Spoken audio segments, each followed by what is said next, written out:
Am I having a miscarriage? If you clicked on this video, this is probably the question you are asking yourself, and I'm so sorry that you're in this situation. In today's video, I'm going to talk to you about what is a miscarriage, what are some of the signs and symptoms of having a miscarriage, and also my experiences of miscarriage. My name is Rosie and welcome to Healing After Infant Loss. If you are in this situation right now, your feelings are valid and I'm here for you. The first thing I want to say before we start this video is that I am not a doctor or a medical professional, and if you think you are experiencing a miscarriage, please go and seek medical and professional help. What is a miscarriage? So a miscarriage is the loss of a pregnancy before 20 weeks. It's estimated that around 10 to 20% of all pregnancies end in miscarriage, although this number might be higher because a lot of people miscarry before they even know they are pregnant. So what are some of the signs and symptoms of a miscarriage? Number 1 is bleeding. You might experience light or heavy bleeding with some clots, and the colour of the blood might be pink, red or dark brown. Number 2 is cramping and pain in your abdomen. So if you're experiencing pain similar to period pain, this might be the sign of a miscarriage. And also if you're experiencing pain in the lower abdomen, pelvis or the lower back, this might also be a sign. Number 3 is passing tissue or clots. Some people pass grey or white tissue along with bleeding, and if you do pass tissue, you might be able to collect this and take it to the doctors if you do want to do some sampling or testing. Number 4 is the sudden loss of pregnancy symptoms. So for example, if you had pregnancy symptoms like nausea and sore breasts, and then all of a sudden this completely stops, that might also be a sign of miscarriage. Number 5 is no heartbeat on an ultrasound. So sometimes there might not be any physical symptoms and then you go in for a scan and then they find there is no heartbeat. Number 6 is dizziness or weakness. Heavy blood loss can make people feel dizzy and faint, which could indicate a medical emergency. Number 7 is fever or chills. This could be a sign of infection if the miscarriage is incomplete. And number 8 is no cervical change. So this happens when you have a missed miscarriage and everything feels completely normal, you still feel pregnant, there is no blood or clotting coming out, but actually the baby has stopped growing and your body just hasn't processed it yet. If you're experiencing heavy bleeding, such as you're soaking through a pad every hour, or severe pain, fever, or fainting, you should seek medical attention immediately. So now I want to talk about my experience with miscarriage. I have experienced 3 miscarriages and all 3 were different. My first miscarriage was in 2016. I was 5 weeks pregnant and in the evening I was having cramping and some brown blood appear in my knickers. I went to bed because I'd read online that this could be implantation bleeding. So I went to bed somewhat concerned, somewhat not concerned. Woke up the next day, really bad period pains, bleeding, and I went to the doctors. They examined me and said, "You're probably having a miscarriage." I did a scan and there was no heartbeat and there was nothing in the womb at all. So I think they even questioned whether I was pregnant or not, even though I had just done a pregnancy test a couple of days beforehand and it said pregnant, and I felt pregnant. I had all the pregnancy symptoms, so I was definitely pregnant, and I had the miscarriage and I think everything had come out by the time I went in for the scan, and that's why there was nothing there, there was nothing showing. For this initial miscarriage, I think I was bleeding for about 5 to 7 days. The second miscarriage was in 2019 and I was actually in Cuba. We had been out for a day trip in the morning. As soon as we got back to the hotel, pretty much I started feeling a bit of stomach pain again, cramping. This time I was about 8 weeks pregnant. And this one was a little bit different. I remember sitting on the toilet bleeding and there was clots coming out because I could sometimes hear the splash in the water. And I remember I was bleeding for a couple of days, and then I think I had the miscarriage on the Tuesday or Wednesday. I remember I was bleeding for a couple of days, and I think by the Saturday I was somewhere else doing a day trip because we were in Cuba trying to enjoy our holiday. So I was still being a tourist whilst bleeding heavily and experiencing a miscarriage. And we went to this site. It was this big wall with paintings on it, and I went to the toilets and I remember I passed quite a large piece of something. I don't know, obviously I know what it was, but it was quite a large piece, and I remember it was almost half of it was hanging out of me, and I went to the toilet and kind of pulled the rest out. I'm sorry if this is graphic, but this is the reality of miscarriage and infant loss. I remember being quite shocked and quite scared.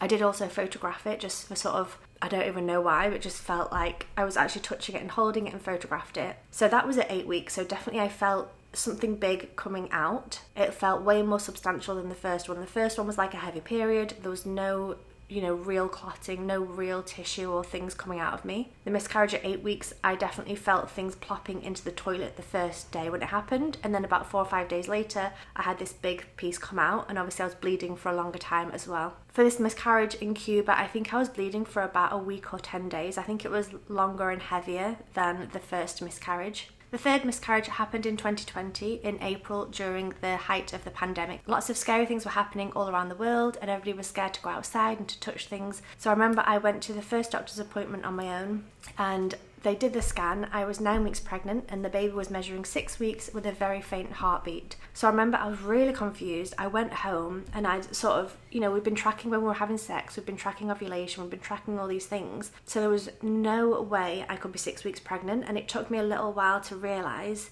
okay, I'm having a miscarriage, because there's actually no physical way I could have been 6 weeks pregnant. I was definitely 9 weeks pregnant. So the fact that I was measuring 6 weeks, I realised, okay, the baby has stopped growing, I'm having a miscarriage. So I scheduled in an appointment for 2 weeks later to have a checkup scan. So I went back at about 11 and a half weeks pregnant. This time the baby was measuring 6 weeks and there was no heartbeat. So I knew I had lost the baby, I knew that the baby had stopped growing, and I was having a miscarriage, which was really strange. That 2 week wait, I still felt pregnant. I was still somewhat hopeful. I was thinking maybe there's like a 1% chance that for some reason it's just way behind in its growth already. I don't know. It was a really hard, really long 2 week wait where I still felt pregnant. I was still being really careful about what I was eating and drinking and doing and trying to be careful. And then I had the news that the heartbeat had stopped and the baby was still measuring 6 weeks. So I went home and I think I actually passed the baby the next day.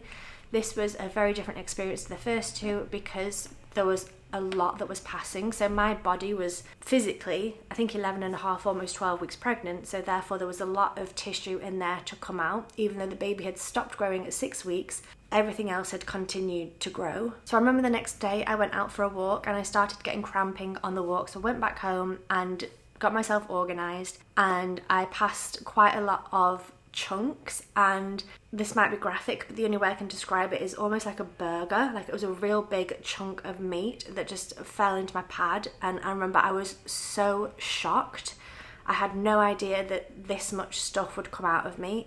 And I remember feeling so shocked and scared and terrified, and like it was really, really scary. I also passed a big clot. I think it was later on that day, and it was almost like a golf ball. It was quite circular and quite round and quite big, which honestly is quite a lot of things to pass when you're really not expecting it. So my first miscarriage was like a heavy period. My second miscarriage, there was a couple of little bits that dropped in the toilet, and that bit that came out that was probably the size of my finger, let's say. It was probably that big. So that was kind of what I was expecting, especially because the baby was 6 weeks, whereas this one was very different, very big, very scary. And again, I remember touching it, I remember feeling it. I think I even photographed it because I really wanted to, I don't know what it is, but it felt like something I just wanted to do was to document it and feel it and feel it was real almost. And I don't know if that sounds completely bananas, but that is what I chose to do. And again, I think I bled for about a week or 10 days. Heavier bleeding, more pain than the other ones. So yeah, that was my experience with my 3 miscarriages.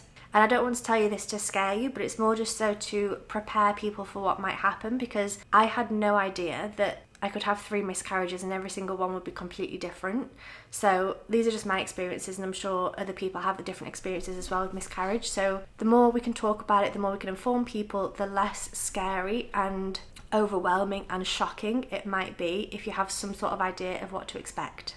So the next thing I want to talk about is what to do if you think you are having a miscarriage. There are 5 steps here. Step number 1 is to call your doctor or midwife, and you can try and book in for an appointment or for a physical exam, and just to figure out if you actually are having a miscarriage. You can do blood work, you can do an ultrasound, or you can do a physical exam. Step number 2 is to track your symptoms. Make a note of the amount of bleeding you're experiencing, the amount of pain you're experiencing, and the type of pain as well. And also make a note of if you pass any clots or tissue and what size it is, and any kind of information that you think might be important to tell a doctor later on further down the line. Number 3 is to take care of yourself physically. Make sure you rest, make sure you stay hydrated, and you can take painkillers as well to manage any physical pain that you might be experiencing. Number 4 is to get emotional support. Whether you talk to a friend or a therapist, your partner or a support group, you do not have to go through this alone. I actually want to start hosting group counselling sessions, so if you're interested, I will leave the link in the description box, but it is healingafterinfantloss.com/groups. As soon as we have enough people interested, we will start these group counselling sessions where you'll be able to talk to a mental health counsellor and a group of other people who have been through something similar. And number 5 is to know your options. So if your miscarriage is confirmed, your doctor might give you different options on how to manage the miscarriage. So you could have a natural miscarriage where you wait for the miscarriage to happen naturally and for your body to pass everything naturally. The second option is to take some medication. And the third option is a procedure like a D&C.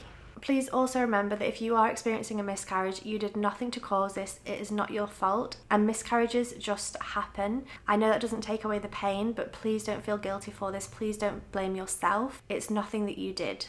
So I know this might seem like a lot of information and a heavy topic for this video, but it is really important that we talk about miscarriage more. Please know you are not alone. You can email me, you can message me, and you can find support whenever you need to. I am always available. You can find more information on my website, healingafterinfantloss.com. You can follow me on YouTube, TikTok, and Instagram with the same name. Feel free to reach out, join our group counselling sessions, or you can also sign up for a retreat, which might be happening very soon. And so with that being said, I want to send you so much love and support. You are not alone and you can get through this. The last thing I want to mention is that I have a 20-minute yoga for miscarriage video on my YouTube channel, and I also have a 5-minute meditation for miscarriage also. I'll leave both of those videos linked in the description box down below so you can find some healing practices that might help you along this journey. If you want to share your story of miscarriage, you can do so in the comment section down below. And I hope to see you in one of my future videos. Bye.